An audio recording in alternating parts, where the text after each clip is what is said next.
আসসালামু আলাইকুম প্রিয় দর্শক, যেদিন শরীফ ওসমান হাদির মৃত্যু সংবাদ দেশে আসলো সেদিন ঢাকা শহরে বিভিন্ন জায়গায় দুটো মিডিয়াতে প্রথম আলো এবং ডেইলি স্টারে যে ভাঙচুর, লুটপাট এবং অগ্নিকাণ্ড হলো, পাশাপাশি যে সাংস্কৃতিক প্রতিষ্ঠান যে ছায়ানটে যে ভাঙচুর হলো, তারপর দিন উদীচিতে হামলা হলো, এই যে ঘটনাগুলি ঘটলো, আমি বারবার বলেছি যে এগুলো বিচ্ছিন্ন কোনো ঘটনা নয়, এগুলো খুবই পরিকল্পিত ঘটনার অংশ। কার পরিকল্পনা সেটা নিয়ে আলোচনা কিন্তু গত কয়েকদিন ধরে চলেছে। আজকে আমরা দেখলাম যে সংবাদপত্র মালিকদের সংগঠন, সম্পাদকদের সংগঠন, এরা একটা প্রতিবাদের মতো আলোচনা করেছিল। মালিকদের সংগঠন, যেটা নোয়াব বলা হয়, নিউজ পেপার ওনার্স অ্যাসোসিয়েশন, এবং সম্পাদকদের সংগঠন সম্পাদক পরিষদ, এরা মিলে একটা প্রতিবাদ সভা করেছিল। সেই প্রতিবাদ সভায় সম্পাদক ছিল, সাংবাদিকরা ছিলেন, বিভিন্ন ধরনের সোশ্যালি সামাজিকভাবে যারা প্রতিষ্ঠিত ব্যক্তিত্ব তারা ছিলেন, নানাজন নানা বক্তব্য রেখেছে। এবং সেই বক্তব্য রাখতে যেয়ে সেখানে একজনের বক্তব্য আমার খুবই গুরুত্বপূর্ণ মনে হয়েছে। তিনি হচ্ছেন নাহিদ ইসলাম, এনসিপির নেতা নাহিদ ইসলাম। তিনি বলেছেন সরকারের ভেতরের একটা অংশের সংশ্লিষ্টতা রয়েছে এই ঘটনার সঙ্গে। এই কথা বলার মাধ্যমে নাহিদ ইসলাম আসলে কি বললেন একটু ভাবুন। নাহিদ ইসলাম কিন্তু একসময় সরকারের অংশ ছিলেন, উনি একসময় উপদেষ্টা ছিলেন, সেখান থেকে বেরিয়ে এসে এনসিপি গঠন করেছেন এবং ওনার সঙ্গে সরকারের একটা মোটামুটি যোগাযোগ আছে। কিন্তু তিনি অভিযোগ করতেছেন যে এই ঘটনার সঙ্গে সরকারের ভিতরের একটা অংশের একটা সম্পর্ক, এক ধরনের সংশ্লিষ্টতা রয়েছে। এই কথাটা কি একটা বড় ধরনের অভিযোগ না?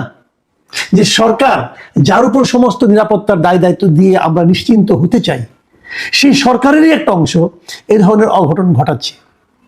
এই অভিযোগ আমার মতো এলেবেলে লোক করে নাই, কিন্তু একটা বড় রাজনৈতিক দল, একটা গুরুত্বপূর্ণ রাজনৈতিক দল এনসিপি, তার যিনি আহ্বায়ক সেই নাহিদ ইসলাম, যিনি সাবেক একজন উপদেষ্টাও ছিলেন, তিনি এই অভিযোগটা করেছেন। তিনি কি বলেছেন আমি আপনাদেরকে হুবহু পড়ে শোনাই, তাহলে আপনারা কথাটা গুরুত্ব বুঝতে পারবেন। তিনি বলেছেন আমাদের স্লোগানগুলো ব্যবহার করে তারা সেখানে আক্রমণ করেছে এবং সেটার পক্ষে সম্মতি তৈরি করেছে।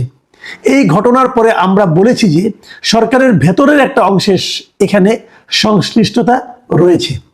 সমাজে এটার পক্ষে সম্মতি তৈরি করা হয়েছিল অনেক দিন ধরেই এবং এটার সঙ্গে রাজনৈতিক ব্যাকআপও আছে। এই তিনটা ঘটনা একসাথে না ঘটলে এত বড় সাহস সেই রাতে কারো পক্ষে করা সম্ভব হতো না। বুঝতে পারছেন? উনি সরকারকেও কিন্তু এর জন্য দায়ী করছেন। এখন প্রশ্ন হলো, সরকারের কেউ না কেউ যে জড়িত ছিল, এটা কিন্তু আমরা আরেকটা ব্যাপার থেকে বুঝতে পারি। আপনি দেখবেন এর মধ্যে আমি দেখলাম, কালকেই তো দেখলাম যে নুরুল কবির, নিউজের উনি সম্পাদক এবং এই সম্পাদক পরিষদের একজন গুরুত্বপূর্ণ ব্যক্তি। এই নুরুল কবির দুদিন আগে একটা বেসরকারি টেলিভিশনে একটা ইন্টারভিউ দিয়েছেন এবং সেখানে উনি বলেছেন যে গত 1.5 বছরে উনি যত উপদেষ্টাকে ফোন করেছেন, ওই যেদিন ভাঙচুরটা হচ্ছে, অগ্নিসংযোগ হচ্ছে, সেদিন এক রাতেই এক ঘন্টার মধ্যেই তিনি তারও চেয়ে বেশি উপদেষ্টাকে ফোন করেছেন এবং উনি প্রধান উপদেষ্টাকে যোগাযোগ করেছেন, তার সঙ্গে যোগাযোগ করেছেন। কি করে করেছেন যোগাযোগ? যাতে নাকি আগুনটা নেভানো হয়, আগুনটা নেভাতে দেওয়া হয় এবং ডেইলি স্টার অফিসের উপরে যারা এখানে আটকা পড়েছিল যেন তাদেরকে বের করতে দেওয়া হয়। যারা আগুন জ্বালিয়েছিল তারা কিন্তু তাদেরকে বের করার ক্ষেত্রে বরং তাদেরকে পুরে মারা যাক, এ ধরনের তাদের একটা টেন্ডেন্সি ছিল।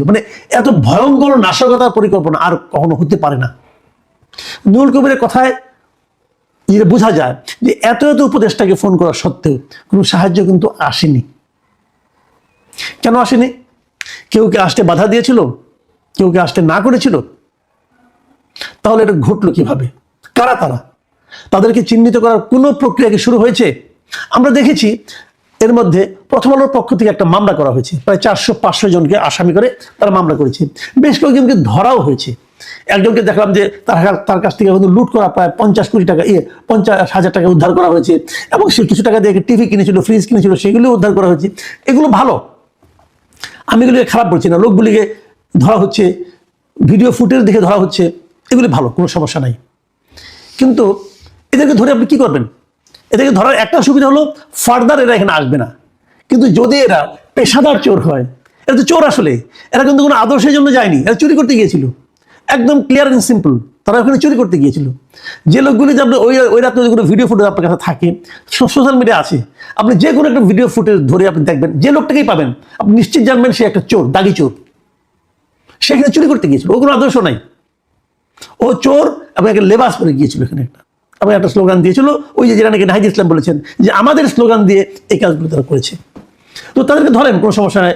এই চোরগুলো এরপরে এই ধরনের চুরি করতে যাতে একটু চিন্তা করবে সেকেন্ড টাইম, যে আমাদের যে গেলে তো আমাদের ধরে নেবে এবং বিচার হবে।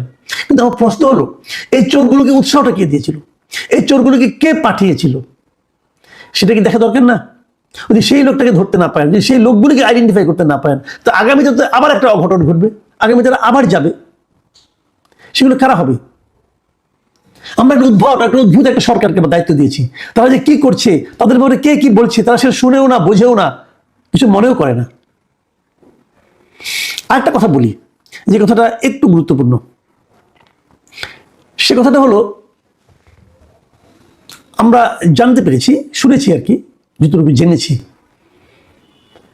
যে আজকালকের মধ্যে, মানে কাল পরশুর মধ্যেই সম্ভবত আরেকজন উপদেষ্টা নিয়োগ করা হচ্ছে, এরকম শুনেছি, বাজারে শোনা যাচ্ছে। সেই উপদেষ্টা কি হবেন, তাকে কোন পোর্টফোলিও দেওয়া হবে, এবং এটাও শোনা যাচ্ছে সম্ভবত তাকে স্বরাষ্ট্র মন্ত্রণালয়ের দায়িত্ব দেওয়া হবে।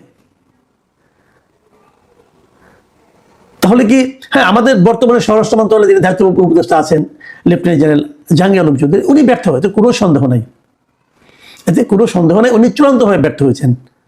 কিছু বললে পেঁয়াজ আলুর দাম টাম নিয়ে আলোচনা করেন, সন্ত্রাসের কথা জিজ্ঞাসা করলেন, এবং হাস্যকর সমস্ত মন্তব্য করেন, করে মানুষের কাছে হাসির পাত্র ইতিমধ্যে উনি হয়ে গেছেন। কাজে এখানে পরিবর্তন তো অবশ্যই প্রয়োজন ছিল, কিন্তু কাকে আনা হচ্ছে? এখন যদি কেউ বলে যে এই বিশেষ লোকটাকে এই দায়িত্বে আনার জন্যই এত কিছু ঘটানো হলো, এটা মারাত্মক একটা অভিযোগ হবে। কিন্তু এই অভিযোগটা আমি বলতে চাই না, কিন্তু আমি তো কারো কারো কাছ থেকে শুনেছি, এই ধরনের হতে পারে। এই কারণেও বলা হতে পারে জাহাঙ্গীর সাহেবকে, ভাই আপনি তাহলে আলু পটলের দাম নিয়ে থাকেন, উনি পারবেন। এখন উনি যে পারবেন সেটা কে বুঝলো? সেটা কি বিদেশ থেকে কেউ বুঝিয়েছে? মূল আশঙ্কার জায়গাটা হলো এখানেই, মূল আশঙ্কার জায়গাটা এখানেই। বিদেশ থেকে কি বোঝানো, বিদেশ থেকে কারা বোঝায়, বিদেশ থেকে কারা দাবি করে এই ঘটনায়, এই পত্রিকা এবং মিডিয়াতে এই যে আক্রমণ, বিদেশ থেকে কাদের বেশি উৎসাহ ছিল, কারা বলেছে, কারা ঘা করেছে এবং কারা মলম দিয়েছে, আমি কিন্তু আরে ঠারি বললাম, কারণ আপনারা বুঝে নিন, আপনারা সব বুঝেন, সব জানেন, খালি বলতে পারেন না। আমি একটু জাস্ট আওয়াজ দেওয়ার চেষ্টা করলাম। এবং তারপর কি হবে, এই আশঙ্কাটা নিয়ে আজকে শেষ করছি। প্রিয় দর্শক, এখন এ পর্যন্তই। আল্লাহ হাফেজ।